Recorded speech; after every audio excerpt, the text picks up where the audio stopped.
মিরপুরের কাজীপাড়ায় নিজ বাসা থেকে রাবেয়া নামের এক তরুণীর অর্ধগলিত মরদেহ উদ্ধার করা হয়েছে। প্রাথমিক তদন্তে এই ঘটনাকে হত্যা বলে জানিয়েছে পুলিশ। কাফরুল থানার ভারপ্রাপ্ত কর্মকর্তা জানায়, রাবেয়ার স্বামী মুন্না শনিবার থেকেই পলাতক রয়েছে। তাকে গ্রেপ্তারে অভিযান চলছে। মৃতের মা জানিয়েছেন, 5 দিন আগে থেকেই মেয়ের মোবাইল বন্ধ পাচ্ছেন তিনি। মঙ্গলবার বাসায় আসার পর ভেতর থেকে দরজা বন্ধ পেয়ে পুলিশকে জানালে তারা গিয়ে লাশ উদ্ধার করেন। বাড়ির মালিক জানান, শনিবার রাতেই বাড়ি থেকে বের হয়ে যান মুন্না। বাসা ভাড়ার জন্য তাকে কল করা হলে মোবাইল বন্ধ পাওয়া যায়। ঘটনাস্থল পর্যবেক্ষণ করছে ক্রাইম সিন ইউনিট।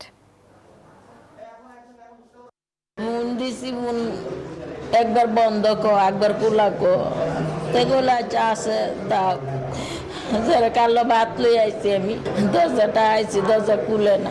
কেয়ারটেকার বলে যে মামা উনারা মারামারি করে। সো মারামারি করে এই কথা শোনার পরে আমি আর 1 সেকেন্ড ওয়েট করিনি। আমি বলছি আজকের ভিতরে আমার কাগজ দিবেন। 14 তারিখ রাত 12টায় শেষ ওই বাসা থেকে বের হয়েছে। বের হওয়ার সময় দারোয়ানকে বলছিল যে আমি রাতে খাবার নিয়ে আসতে বাইরে যাচ্ছি, কিন্তু পরে সে আর ফেরত আসে না। আটকের জন্য আমাদের অভিযান বের হয়েছে, আমাদের পার্টি অভিযান চলমান আছে।